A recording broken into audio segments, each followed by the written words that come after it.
And good evening. This is a this is a review of class 7 of Critical Race Theory, American University, Professor Andre Smith. This is a review. Unfortunately, um, with my novice skills with regard to Zoom, it appears that I had once again neglected to record the actual class session on Wednesday, March 3rd. So today is March 5th. We're going to do a review session, go over all the topics that we did, in fact, hit up on March 3rd, and hopefully there will not be any gaps. And will be uploaded up to the course website this evening. So, Class 7, we're dealing the rules of racial standing, white privilege, intersections of race and class. All three of these are, the rules of racial standing, of course, come from Derrick Bell's book, and we were going to be doing that in Class 6. But it bleeds well over into Kiara Bridges' discussion of white privilege, right? Rules of racial standing as one aspect of a black tax, as one aspect of white privilege. And then we, of course, scheduled to talk about the intersections of race and class today. But we were not able to reach that section. So that's where we're going to pause and then pick it up for class 8 as far as the intersections of race and class, and then also dealing with race and disability, race and religion, race and sexuality, as is scheduled for next week's class. All right. So, as of course you know, we always start the class asking for questions, comments, and concerns. For those that are viewing this, obviously I can't respond to these questions and concerns, but of course send me emails or contact me in any way if you have questions, comments, concerns about anything that we're talking about. I believe everyone has met with me about what your final projects will be, and I'm very pleased about that. I mentioned that just in passing, that eventually we're going to talk about voter suppression in this class, and that we should pay attention to a case that's before the Supreme Court right now. I believe the Supreme Court hearing oral arguments on Brinovich versus Democratic National Committee are going on right now, and they're again trying to test the limits or the breadth of the Voting Rights Act, which we already know has been cabined by Shelby versus Holder. Can we reinvigorate it after we've seen all the blatant voter suppression that has occurred since? And so these are neutrally worded regulations that make it harder to vote or harder to count certain ballots that the DNC is arguing has a disproportionate and disparate impact upon Black folks. And the Voting Rights Act, as originally interpreted, does not require discriminatory intent. So it'll be interesting to see how the court deals with this. All right. And again, we reviewed, well, we didn't review, but there were no questions in the class with regard to issues that we have talked about before in previous classes. However, if for those that are viewing this, hopefully it maybe it jogs your brain that you might have some questions regarding, first of all, the political and jurisprudential ideologies that we talked about, right? Conservative, liberal, progressive, textualism, formalism, intentionalism, purposivism, dynamism, realism, all the isms and schisms, as Bob Marley once said. We talked about the critiques of critical race theory. We talked about the extension of critical race theory into lat crit, and the extension of that into just basically a big tent critical race theory, which I use to describe critical race theory as anti-subordination law. Right, Professor Bridges takes a much more detailed and academic approach. However, just as a rough and ready definition of critical race theory that includes all of these religions, ethnicities, etc., disability can be considered the law of group anti-subordination, right? The anti-subordination of groups is what ties all of them together. That's going outward from CRT, but within CRT, within critical race theory, we also encounter Kimberly Crenshaw, who is also the author of the moniker critical race theory itself, but also the creator of the term intersectionality, that critical race theory not just deals with gender, not just deals with race, but it can and ought to deal with the intersections of race and gender, or the intersections of subordination with respect to any one group. That she used the General Motors case to show that black women could not win a lawsuit with respect to race or gender, even though they had been excluded from participation there. So intersectionality and how far and the breadth it can go. And then we also talked about the legal constructions of race last class, right? The sociological versus biological construction of race as discussed by Professor Bridges. And I did note, again, it's very interesting to me that critical race theory, Professor Bridges does a great job of defending critical race theory against against formalism, against formal arguments against the products of critical race theory. However, we turn around and she gives very good arguments about how the discrediting the using those same type of formal and empirical arguments to discredit biological or scientific constructions of race. And in place of that, acknowledging the social construction of race, right? Um, I also note, and we also talked about whether the social construction of race is led by or defined by the legal construction of race. There are lots of court cases, from Korematsu to Dred Scott to court cases that dealt with family law and inheritance and fraud, and we're going to talk about that, I guess, with respect to um, fraud with Joyce Krug and Rachel Dolezal and several other people now identifying as Hispanic or Black. But the courts have had to deal with this in years past on who is Black. And we have to ask ourselves why those that are getting caught now misappropriating or stealing jobs from Latina women in academia, um, whether they can be charged with fraud, given the amorphous nature of what we call Latino, Latina, or Hispanic, right? In order for it to be a lie, there has to be a truth. So what does it truly mean to be Black, Hispanic, etc.? Asian, especially when we talk about Asian, West Asian, South Asian, East Asian, what do we mean? Pacific Islander. We also introduced economic constructions of race for the purpose. We're going to, I think economic constructions of race, of course, I'm an economics person, are very important. I think we don't talk about the racial wealth gap and the ways in which the law and race is an economic construct designed to preserve or conserve scarce resources to the in group. But here we're only pointing it out to say that the legal construction of race, is hard for me to place the legal construction of race at the forefront of what race is socially, when a lot of people are not familiar with these legal cases, with these legal constructs. So, and I use the economic construction to point out the same. Most people have never heard of these economic constructions of race. And so to say that academic constructions of race lead social constructions, that's a little much for me, right?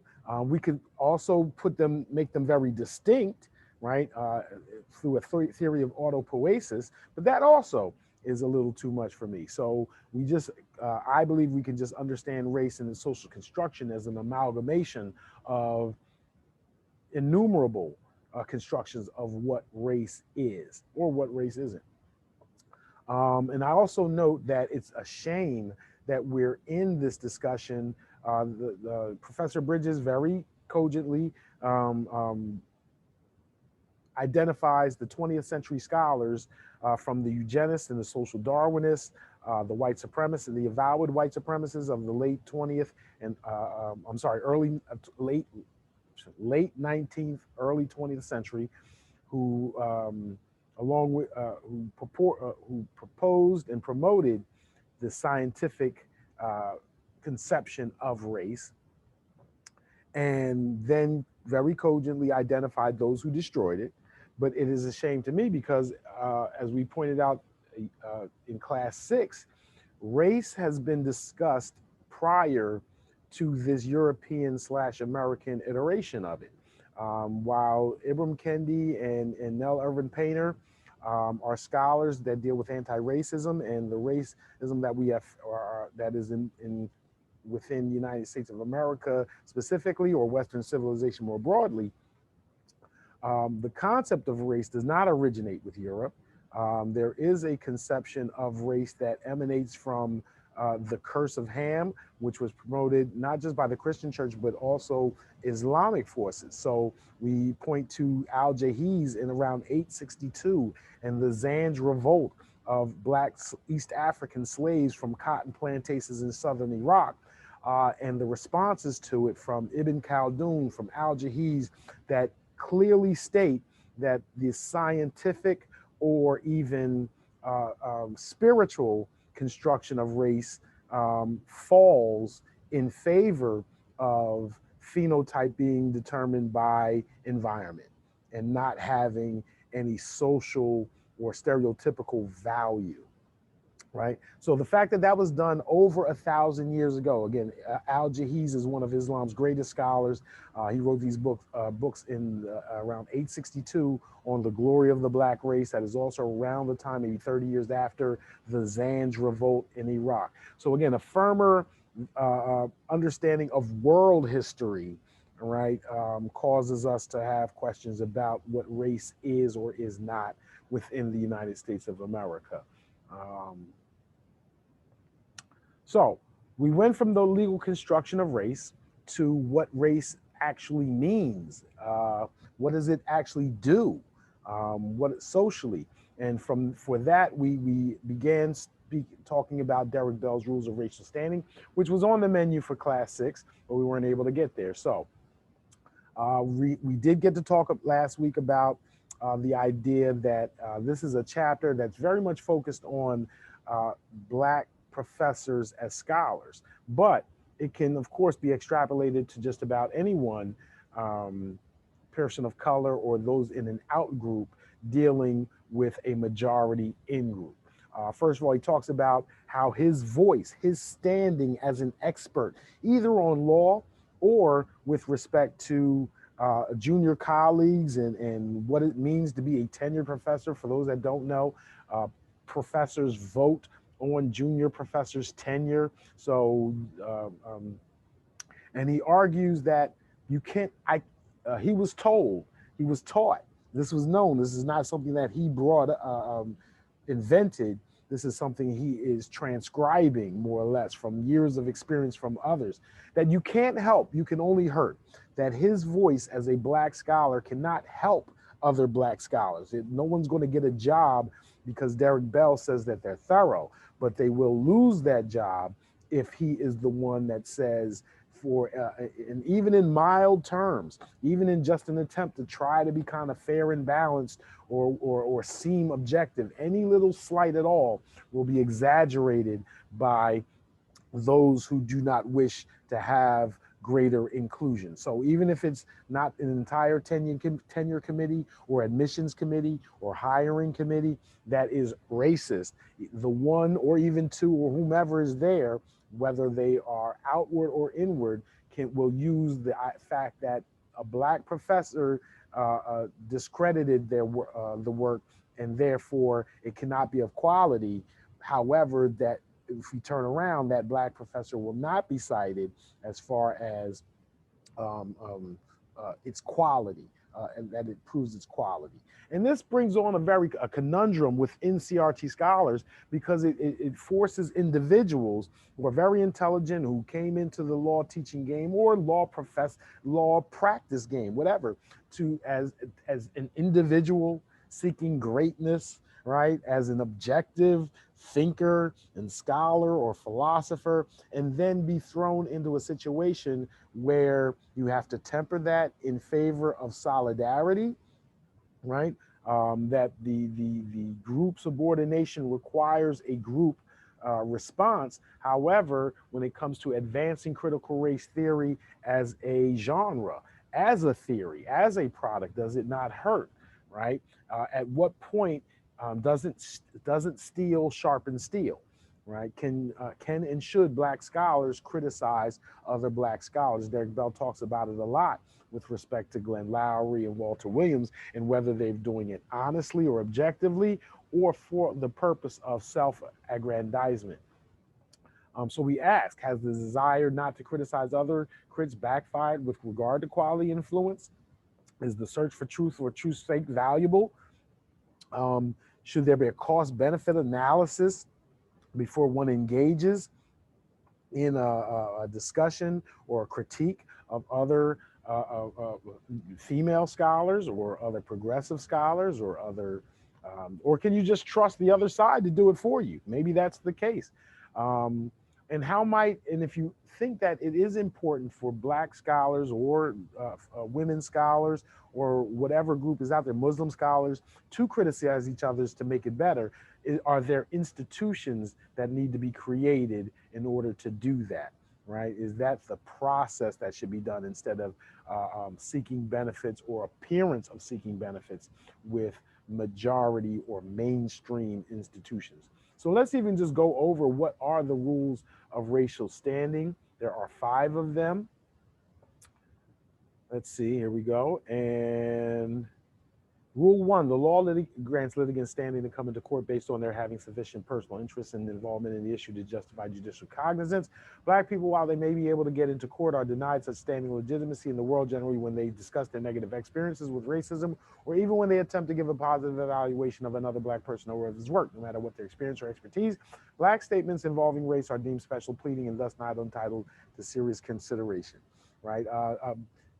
Richard Pryor has even in one of his comedy specials, talks about how black people, the human race was originated in Africa, and this was scientifically proven around the time when he was very popular. And it's very interesting because he says a white man says that, and he says, I have to say that so that you will believe it, right? Or that it could possibly be true, right? Because anything flattering about black people has to come from someone white to have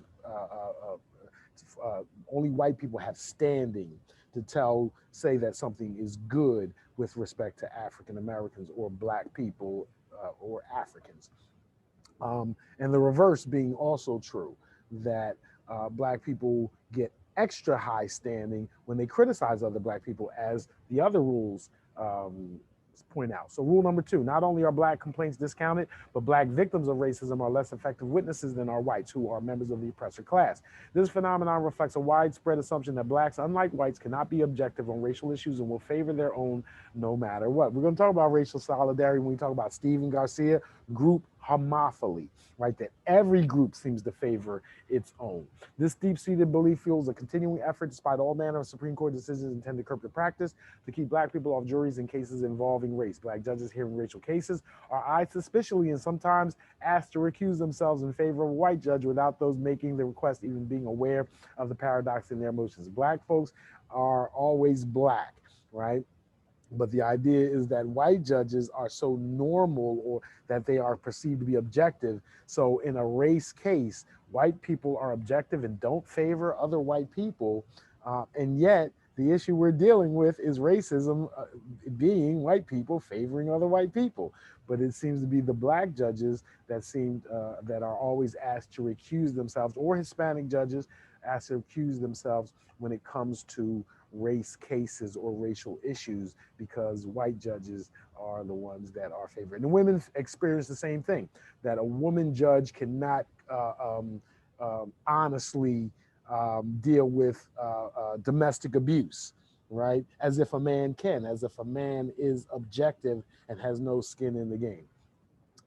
Few blacks avoid diminishment of racial standing, most of their statements about racial conditions being diluted and their recommendations of other blacks taken with grain of salt. The usual exception is to this rule is the black person who publicly disparages or citizens or criticizes other blacks who are speaking or acting in ways that upset whites. Instantly, such statements are granted enhanced standing, even when the speaker has no special expertise or experience in the subject he or she is criticizing. And Derrick Bell does a big shtick on Louis Farrakhan.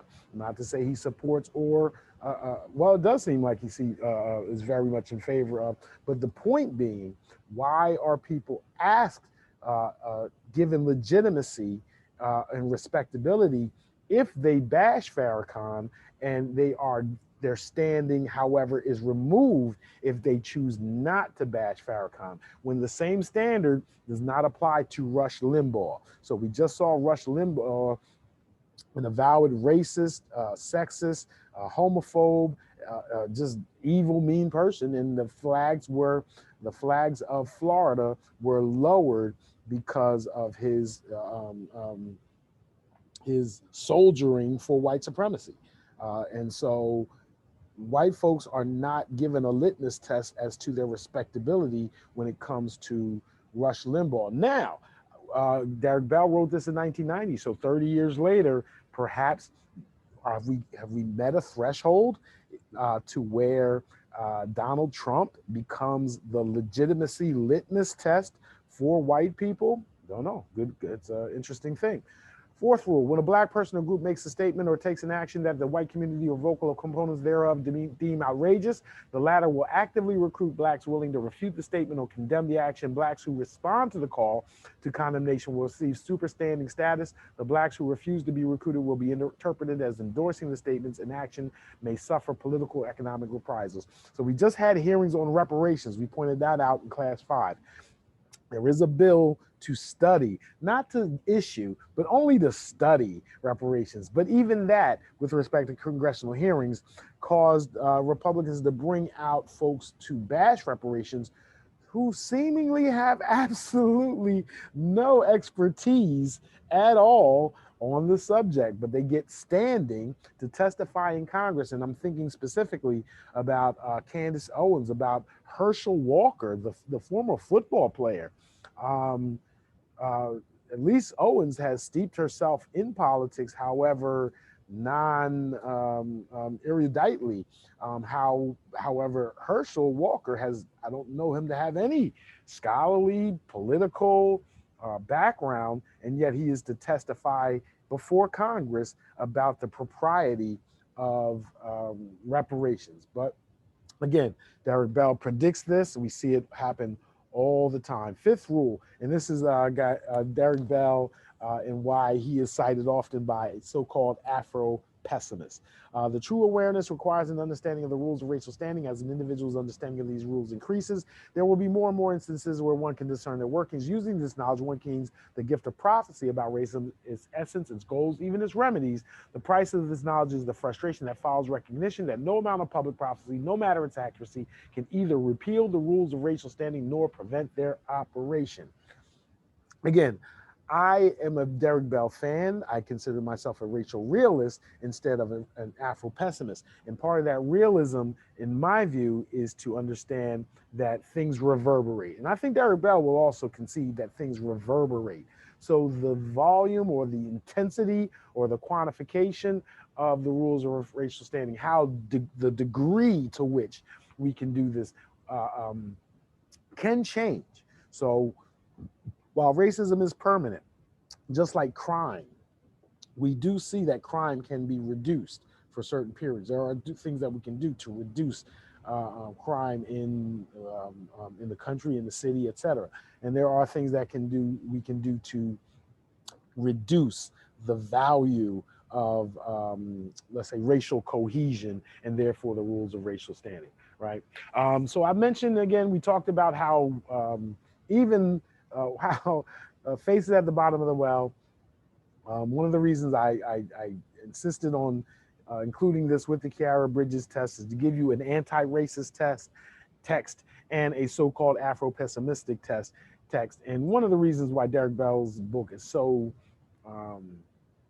is beloved by me, but why I feel it's so important in how, because it shows how strident he was, and you can compare the boldness of his writing, both in narrative and here, as far as calling out other people and labeling them, as Creara Bridges' work with might say, as so-called agents of white supremacy, or people that have gotten ahead by virtue of bashing other black people, which Brando Simeon Starkey and them talk about as sellouts or Uncle Toms. The great book, Brando Simeon Starkey, Defending Uncle Tom. You'll be surprised about a lot of the contents of that book. But if you want to hear something about this idea of an academic discussion of whether it's proper or not to call people a sellout or whatnot, Brando Simeon Starkey, Defending Uncle Tom.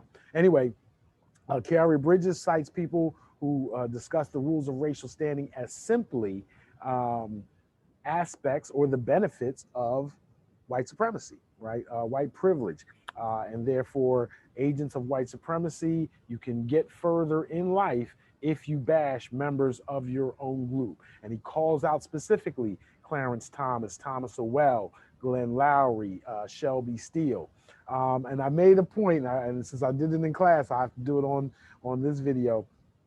Shelby Steele is a Stanford law professor. This guy right here, Shelby Steele, is a Stanford, not law professor, he's a Stanford professor, tenured Stanford professor, who wrote a book called Content of My Character.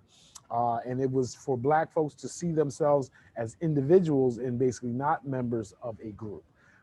And he cites, and in the book, I was struck, I was horrified actually when I read the book when I was in my early 20s, as he describes a colleague of his who he says believes that black people are inferior, that his own family is inferior, because he insists on his daughter or child going to a historically black college and university. And Shelby Steele immediately interprets that as this family, this Stanford professor, feeling as though his daughter or his child cannot compete at Ivy League institutions, rather than feeling that they could get an equal education at an HBCU, along with greater amounts of social capital, et cetera. And I point that out because um, Kamala Harris graduated from an HBCU, and it just so happens that her father is a professor at Stanford University. So I don't have anything other than that to suggest that Shelby Steele was talking about Professor Donald Harris and his child and her decision to go to Howard University. But this seems a lot, very, very close. And if so, I hope somebody comes out with it officially, because again, it really throws Shelby Steele's book under the bus about this idea of going to HBCUs and black institutions as some mark of inferior, of self-ascribed inferiority. And it's actually the reverse, that the inferiority comes from the idea that you can't get quality education at a black institution. Now, again, we talk about the rules of racial standing, and we can invoke conservatives, but we can spread the love around when it talks about white folks that hire black people to say what they need them to say, regardless of whether it actually helps black people or not. That the interest convergence combined with the rules of racial standing calls into question almost all of us, including law professors, for why, in fact, we hold the positions that we do within a system of white supremacy. We must be making white people happy somehow, even myself, right? So on the right, we can look at folks like Ben Carson, who knew nothing about the Department of Housing and Urban Development, Candace Owens, Kanye West, David Chappelle talks about 9/11 and BT flashing the Ja Rule. Like, who cares? Like, why do I need to know what Ja Rule is thinking in a time like this? But the left does it as well. Athletes like LeBron James, Jay-Z, and Beyonce, Killer Mike, entertainers, right? Who, while, and it was pointed out in class, we have to mention that it was pointed out in class about the conundrum. Don't we want these folks to speak out? Don't we want them to be politically active? And the answer is yes. However, while they ought to be political active, as we all should be, the question here is what gives them standing over other people who happen to, who may represent the communities, on the one hand, may represent scholarship and more intelligent decision making on one hand, versus those who may represent and have greater ties to the community on the other. LeBron James, Jay-Z, Beyonce, Killer Mike, all these people we just mentioned are what? Rich, right? They're very wealthy. And we can talk about this when we talk about the intersections of race and class. We don't see those, let's say, that represent the black underclass or black and hip hop, like Dead Prez, KRS One, Mos Def, Talib Kweli. And I made the point there that Talib Kweli, for some, borders, right? If you're in the know, Talib Kweli is hip hop legend. On the other hand, he will admit to you himself, he grew up in private schools. His mother was a professor. His brother, Jamal Green, is a tenured professor at Columbia University and is a very advanced scholar on originalism. And if the Supreme Court is expanded to 11 or 13 members, who knows? Jamal Green, brother of a hip hop icon, may find himself on the court. Um, Now, we want to say that again, this rules of racial standing. The book, Derrick Bell's book, is talking about social standing. We mentioned the comparison between Louis Farrakhan and Rush Limbaugh, this idea of black radicalism and bashing it as a litmus test. I even point to myself as an Afrocentric scholar, and I have been approached by so many folks testing my legitimacy, testing my acceptability or reasonableness by invoking the name Umar Johnson, who is a very popular speaker on the internet and calls himself the Prince of Pan-Africanism and Afrocentricity. And of course, within his speeches comes a lot of vitriol, and some will say misogyny and other things. And the question becomes, if I bash him, then I can then be considered acceptable. If I, for some reason, support him or defend him, then for some reason I become unacceptable. When we don't see the same thing, and I mentioned this again when we talk about scholarship, philosophers, European philosophers, some called the great, from Immanuel Kant to Voltaire, Thomas Hobbes, John Locke, David Hume, they have all said absolutely ridiculously ignorant and stupid things about Africans, about women, they have just been flat out wrong about so many things, and yet they are still considered the greatest philosophers that have ever walked the face of the earth, the smartest people that have ever walked the earth. So this idea of acceptability tests really highlights these rules of racial standing and who gets standing to declare something the truth or acceptable, etc. And Umar Johnson, Farrakhan, before Umar Johnson was Farrakhan, before Farrakhan was Malcolm X, before Malcolm X was Marcus Garvey, before Marcus Garvey was Nat Turner, right? So we've seen this issue time and time again. We even see again that there were scholars who Derrick Bell calls out, that if we go back to Richard Posner and his critique of critical race theory, he also criticized Afrocentric scholarship, the idea that civilization was not brought to Africans, that Africans were civilized until they came, and that was retarded by European colonization and slavery. Afrocentricity is promoted, or his originally concept was promoted by Molefe Kete Asante at Temple University. And so Richard Posner, basically, just like critical race theories, he calls them hacks and lunatics. He reserves the same disparagements for Afrocentricity. And so we see Henry Louis Gates, Cornel West, their positions, they received them in their high standing after they were willing to also discredit Afrocentric scholarship, Black nationalist scholarship. Randall Kennedy, Derrick Bell makes the point that he was praised or given a lot of props for criticizing critical race theory. And the response is, well, Randall Kennedy is very race conscious. He's very almost nationalistic.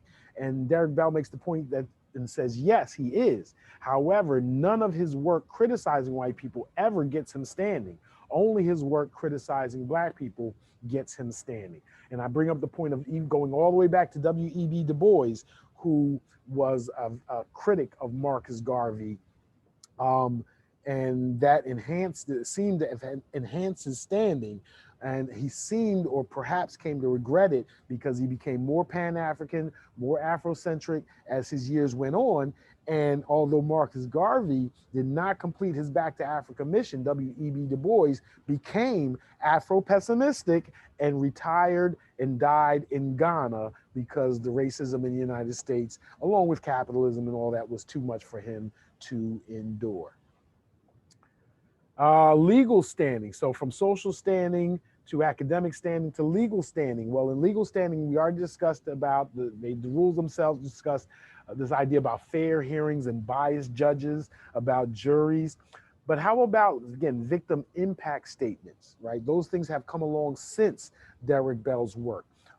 These were not around back in the 90s. So criminal justice, the idea of victim impact statements being more forceful and having victims having greater standing if they're white folks against racism, or if they're black folks against another black person or a black criminal. On the other hand, black people contending that something is racist is severely discounted, and black people offering support for a black defendant is also discounted. And moving that into the arena of administrative law and the commercial aspect and regular law, Deborah Archer, who is now who was just very recently appointed the director of the ACLU.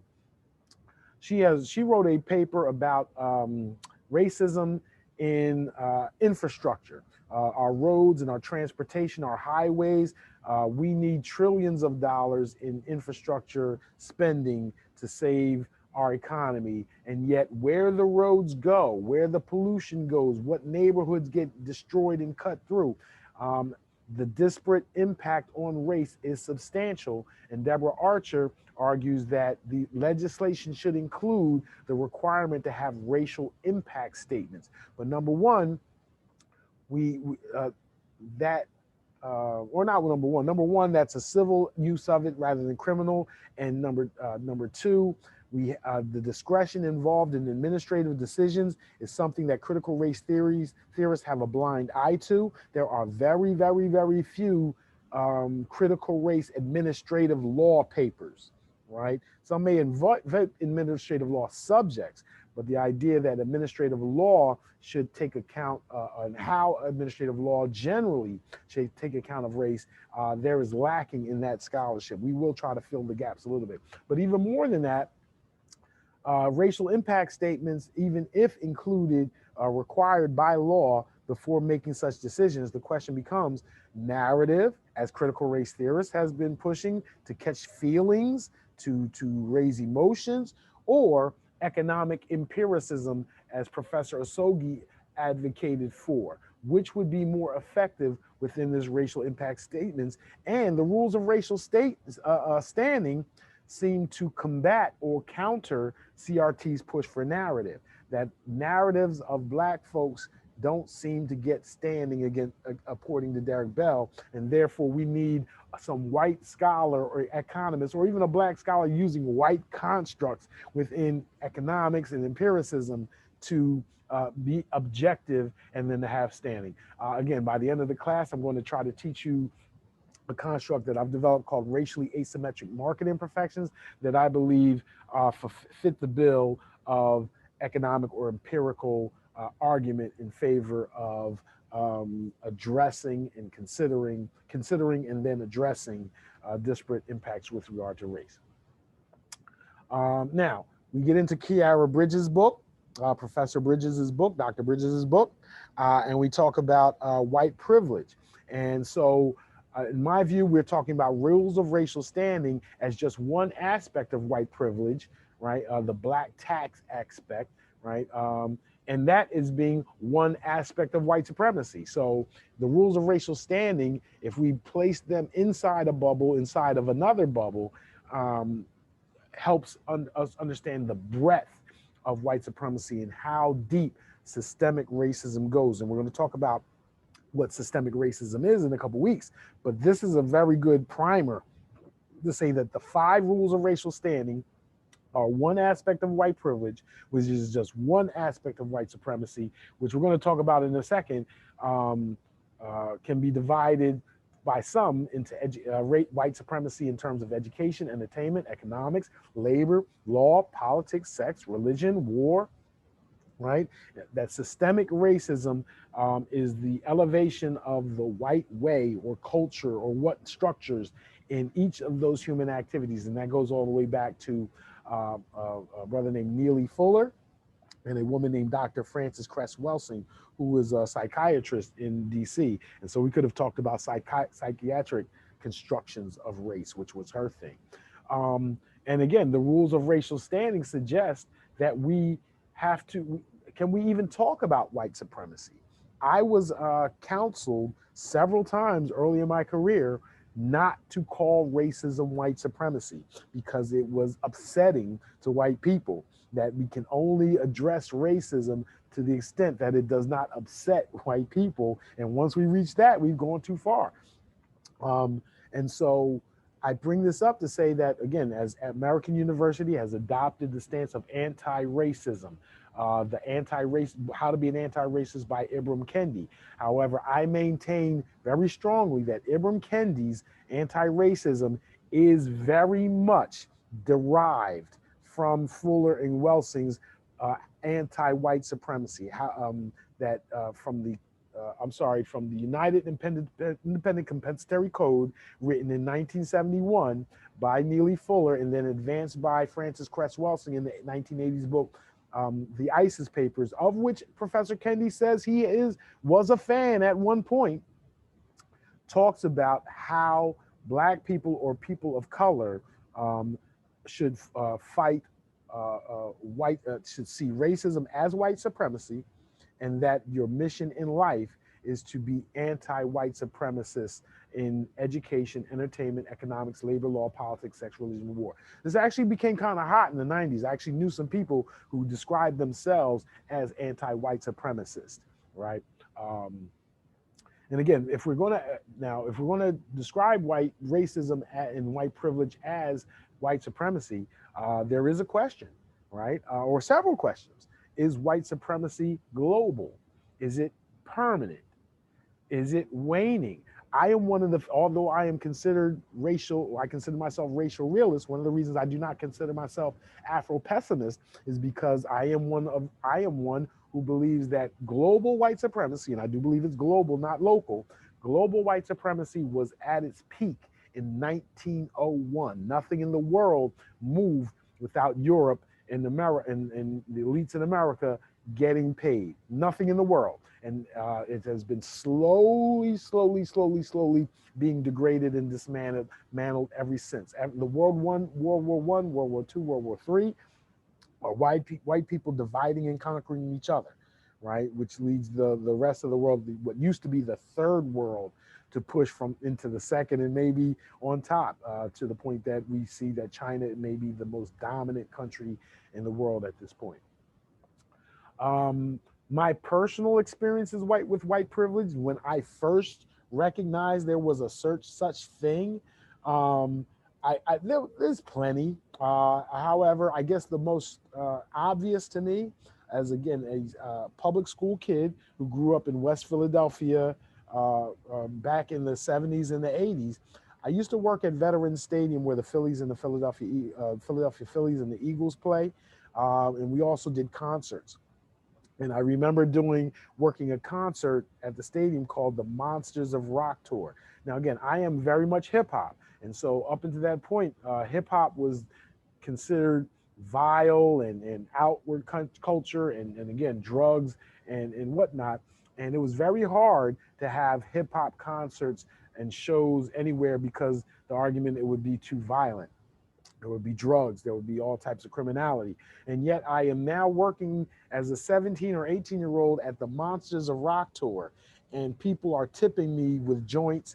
The amount of drugs, the quality, the quantity, the breadth of drug use and abuse was just For a 17-year-old, it was astounding to witness.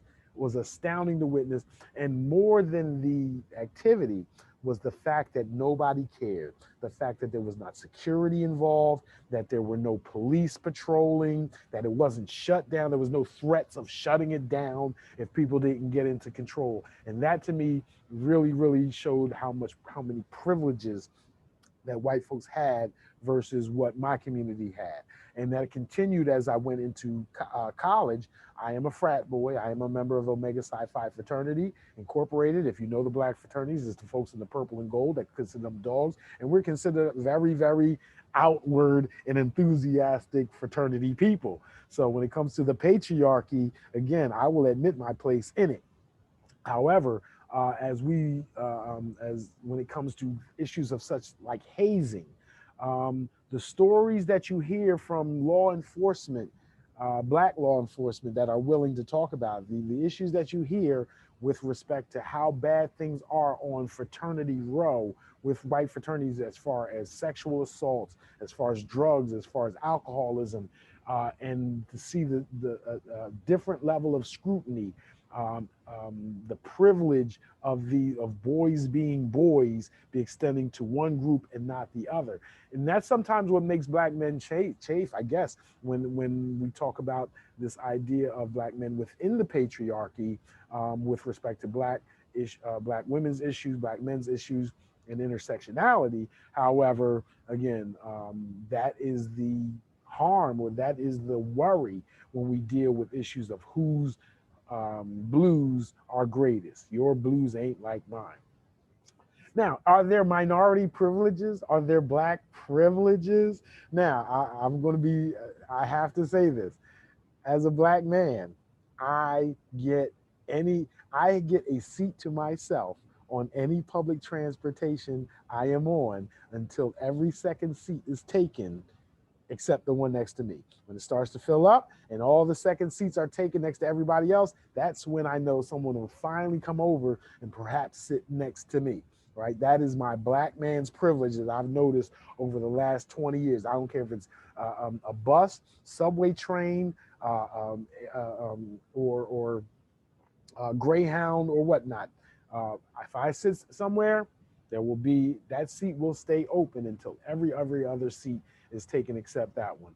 I'm going to be picked among the earliest in any basketball contest. You don't even have to see me play. There's going to be assumption that I am athletic, that I have physical prowess, and black women as well. However, it is usually converted into some sexual prowess or whatnot. And so we're talking about black privileges and all that as the flip side and the recertification of negative stereotypes. I love comedians because on the one hand, comedians have been the ones that have been free to point out all these white privileges. Chris Rock, Martin Lawrence, right? There's a cottage industry in comedy. Bill Burr, right? It's a lot of white comics. What's one of my favorites? Older guy. I can't believe I can't remember his name, but there's a lot of white comics also that are free to point out white privilege when it comes to comedy because it's funny and it's harmless at that point. However, there is something I believe that can be harmful. Oftentimes, comedians seem to confuse white privilege for wealth privilege, right? And we're going to have to talk about this in much deeper when we talk about intersections of race and class, because yes, white people, black people are disproportionately outside of wealth, but there are wealthy black people. White people have disproportionately more wealth than black people, but there are poor white people. And so when comedians discuss things and say white people do this and white people do that, and the distinction really hinges on wealth more than it does, again, phenotype or whatever. I mean, there is no biological scientific aspect of race. So once we start pushing these social constructions, even on those that it doesn't fit, are we in danger of going from recognizing white privilege and turning those into and reinforcing stereotypes those stereotypes then becoming the essential aspects of what race is, that then becomes inescapable, and we become caste, right? That if you say that all the drug dealers are black, then all the drug dealers will eventually be black. If all the farm workers are Hispanic, then eventually that will be how we organize ourselves, with all the farm workers being Hispanic, right? Does the recognition of white privilege lead to stereotypes, and then lead to senseless, and then lead to class? Do we need to be more mindful of white privilege versus wealth privilege, or should we just concentrate on wealth privilege versus white privilege? Period. Right? Not sure. So again, the intersection of class and race is something that we're going to have to get to in class 8. It was scheduled for class 7, but there's no way we're going to get to it. Bridges talks about academic discussions of white privilege, the freedom not to do things that black people have to do, the freedom not to care about things that people of color have to care about, the freedom to be judged individually. Right? Consider the conundrum of the black true conservative and the desire to be strictly human. Right? Black conservatives, on the one hand, there are lots of black people, right? In Philadelphia, 99% of black people voted for Joe Biden. Maybe it's not that much, but it's pretty close. And yet there are lots of black people that go to church religiously every single Sunday, that actually believe in social conservatism with respect to abortion and male female relationships, etc. And yet they vote Democratic. There are also black folks who are in business and make a lot of money, that may favor low taxes and whatnot, that favor limited government for reasons unrelated to race, and related to the health of the country without respect to race. And can they even be, and they're called sellouts if they vote for the Republican Party, right? Even though 90% of black men voted for Biden, the fact that 10% did not causes people to say, what is wrong with black men? Even though 9 out of 10 did in fact vote the way they were quote unquote supposed to, right? So the point being here, in the context of white privilege, can blacks ever have the privilege of just discussing politics as an individual about what is strictly good for me and my family, right? What is strictly good for me and my family, right? Um, and not be called a sellout, right? Now, white privilege can also be considered white privilege as normativity, right? The idea that the normal, that whiteness is reflected in our everyday thinking, education, politics, and et cetera, and that only when those interests that we white folks have the privilege of having their interests considered by institutions. Now, we could pick at that because we're going to talk about the intersections of race and class. And do poor white people have their interests heard and considered by regular institutions? And there's an argument that it's not, that they're being pimped and used. But be that as it may, we do approach Black History Month, right? And without creating White History Months, right? Because the argument that history is, as taught, is objective, when in fact all we are taught is a Eurocentric, Amerocentric history, right? White history. Similar to the way we have a National Bar Association versus the American Bar Association, or BALSA versus the SBA. There is an assumption that or presumption that the interest of the white students becomes forefront in respect to neutral or general institutions. And that when those interests divide, trying to get the general institution to promote Black or interest of people of color tends to be unhelpful. And therefore, we see institutions that are built outside. However, when it comes to Black nationalism and so-called self-segregation or separation or whatever the case may be, there seems to be a lot of angst when Black people promote Black businesses or Black schools and other ways of taking care of the Black population itself. Now, this after it's interesting because we are in a current era after the Black Lives Matter movement, where are things changing? Is this going to be durable? This current um, promotion or acceptance of black businesses and blackness generally, interesting this to witness and to see going forward. When we talk about normativity and what it means to be normal, and again, we could play with the word norm and whether it means Norse, as in Normandy, or Norman, or Northmen, as we can go back in history, talk about how the Vikings conquered England, replaced the population there, et cetera, et cetera, et cetera. Email me if you want to get into that discussion later. But population normativity, we could look at this normativity as not racist or intentionally racist, that just simply because white people are the majority of this country, right? Simply because they are the most, even if they aren't the majority, they may have a plurality, right? They are the largest demographic group. And therefore, things will reflect their interest as far as English language, let's say, right?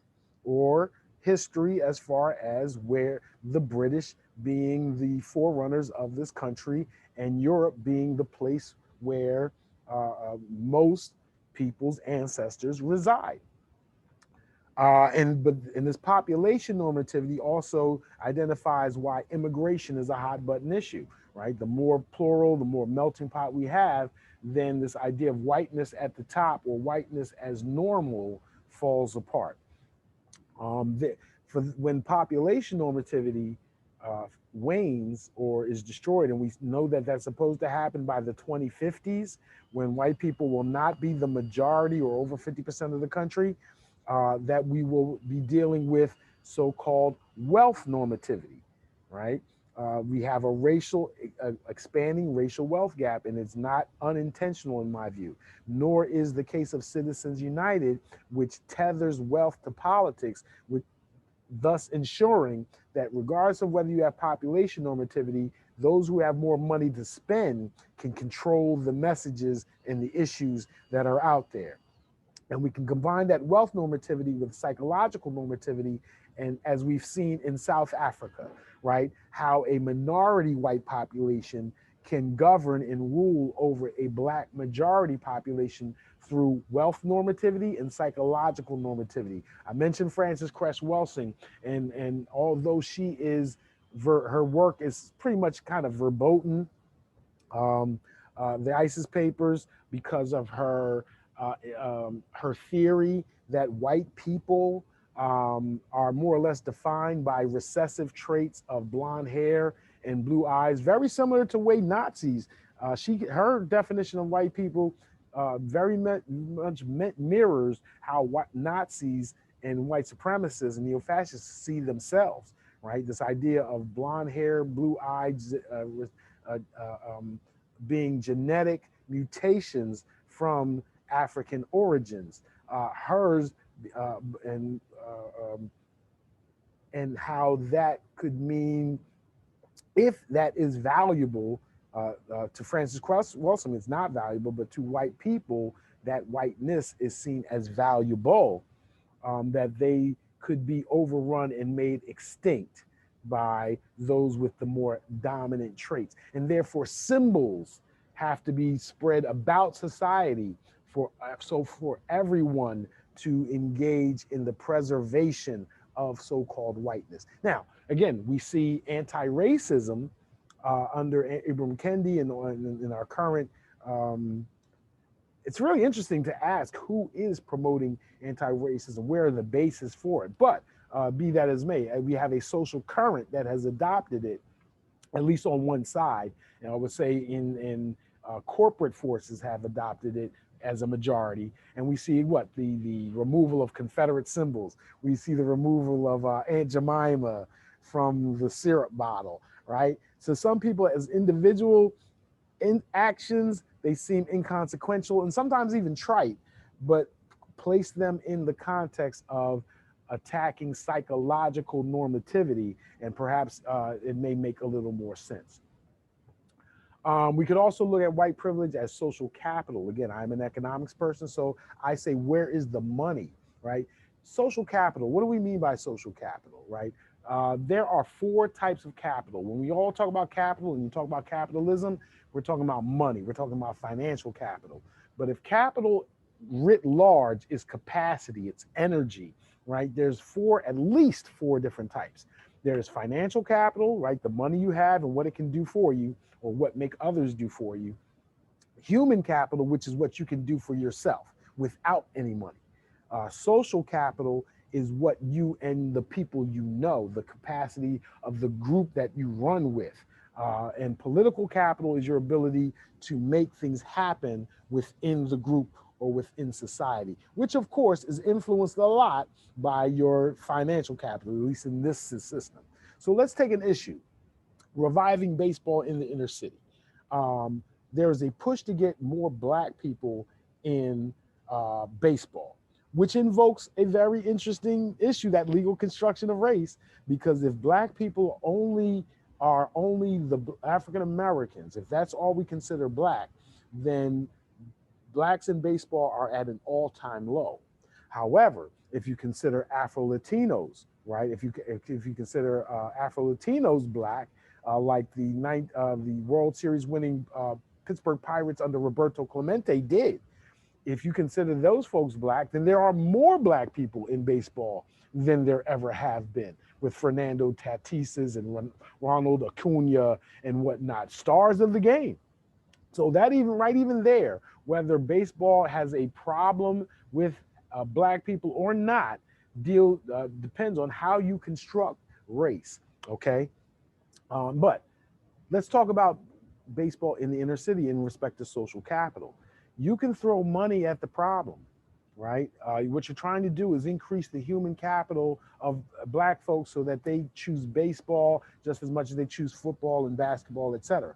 Right? But social capital means that part of your success depends on those around you. Okay, those around you. And so we ask the question, even if you created more baseball fields, even if you gave them uniforms and bats, who is going to be there to teach a young black child at 12 years old how to throw a curveball? It's not something that you can pick up intuitively. It's not something that you really can do very well by just watching a YouTube video. How do you throw a changeup? How do you throw a four-seamer? How do you throw a cut fastball? Right? There are lots of issues of knowledge that you can't just get in a book, that you have to get from the people around you. And that lack of social capital is also why there are lack of baseball players coming out of the inner city, where there's plenty of knowledge base around when it comes to, let's say, basketball or football. We could also talk about other issues there too. So this idea of social capital, so racial cohesion, community cohesion is valuable. It's valuable, right? And it leads to privileges. Think of Richard McAdams on race when we talk about intergroup esteem for intergroup conflict. All right, this idea of race treachery. That means I'm going to do for people inside my group rather than people outside the group, and that has value. That's another aspect or reintroduction of social capital. And the idea of social capital um, counters things that I've said regarding the illusion of inclusion, right? Again, as a racial realist, many of the laws that we have as far as affirmative action, as far as Title VII, the Byron Allen case, I've argued, and racial realists and Afro-pessimists will argue, only are there to satisfy the want of elite whites to feel as if things are fair, that they really don't have material consequences for black people, and that's proven by the fact that the racial wealth gap is growing. However, perhaps I'm wrong. Perhaps the Afro-pessimists are wrong in that integration, that social capital uh, um, expresses integration as capital accumulation, because getting Brown versus Board of Education, affirmative action, getting black folks into Georgetown, American University, Harvard University, allows them to tap into those social movements, those social institutions, right? The places where you can be taught how to throw a curveball, right? Finance, statistics, quantum physics, and what have you. You're only, even though they are taught, mathematics is the same, algebra, calculus is the very same, whether you're at Harvard, American, or community college. But the reason why you go to Harvard is because you're going to go to school with 40,000 other potential millionaires who also associate with other millionaires. So when it comes to human, social, and political capital, those things perhaps need to be increased before, which will then lead to greater amounts of financial capital and the reduction of the racial wealth gap. Perhaps, perhaps. Um, we can also uh, uh, uh, provocatively describe white privilege even further economically as property. This is a very famous article by Cheryl Harris, who was a colleague of Kimberly Crenshaw's at UCLA. She wrote her seminal paper in 1992 called Whiteness as Property, right?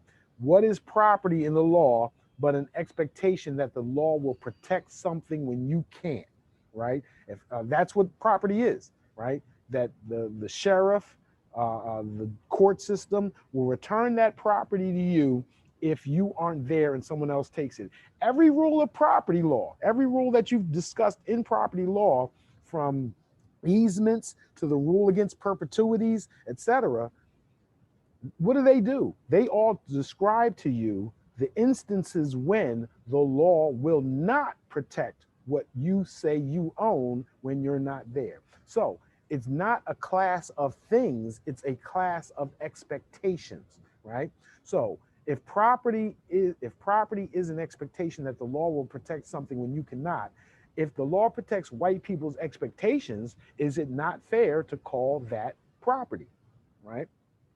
Some of you may have affirmative action, reparations. The reason why so-called liberal white folks are against them is because a progressive scholar, or so-called liberal scholar, John Rawls, uh, wrote a book that describes justice as fairness, as equal opportunity, bashing the push towards equal outcomes. And so the expectation that government and righteousness, a social good or social normality, requires that we provide equal opportunity without concern for equal outcomes is an expectation that is protected by the law. And that is, again, this example of whiteness as property. But we must ask the question, as the population changes, as global dynamics change in the 21st century, has the value of, it's one thing to accept that whiteness is property, but if you do, then the question becomes, well, how much is it worth? Right? And I argue that it's not stagnant, that it's not stable, that it does waver and vary. Right? So the question becomes, what is the value of whiteness as property? And that is, again, the value of this push towards anti-racism. This idea of anti-racism is a conscious attempt to devalue whiteness as property. Even if you can't get rid of whiteness, we can at least discount what it is worth. So this leads us to talk about current events, white privilege as race fraud. We have Joyce Krug at George Washington, right down the street from American University, Rachel Dolezal. And the question becomes, is there any meaningful difference between the two? And I raise that to say that Krug and another woman that was just outed a couple of days ago were outed by those who are activists within the Latino community. Rachel Dolezal, on the other hand, was outed because she was head of the NAACP in Washington, in the state of Washington, and she was also on a police review commission. And it was those, and because she was so apparently strident or combative with respect to police brutality, those on the other side, on the right side, are the ones that outed her, like, we're gonna get you. And they got her. So as while it protected the integrity of the race, were its consequences actually even good? And then the question becomes, Can one even, is there any way possible that one can honestly disavow race? Or is that merely a function of privilege, right? Can race or racism ever disappear if white people can't disavow it? And if they can, how, right? How? If they can't claim blackness, what do they claim, right? Is anti-racism enough? In this way, we can make anti-racism and Afro-pessimism actually compatible, right? That anti-racism's job is to lower the price, right? To lower the price or the value of whiteness, even if we are pessimistic about the idea that race and racism will ever disappear permanently. Okay. Um, I think we this is where we ended. We did not get too far into the intersection of race and class. That is what we're going to talk about starting this week before we get into race, disability, race and sexuality, race and religion, and how that affects critical race theory. So glad that you are able to see this review. Please, please, please, please, can I ask you all, as those concerned, as the students in the class, if you see that I am not recording the class, or if Zoom for whatever reason is not recording, let me know through the chat, raise your hand and whatnot, and let me know so that we can have the full class along with your participation in it for your fellow students. Hopefully this served as a good proxy, and I will see you all on Wednesday. Thank you very, very, very, very much.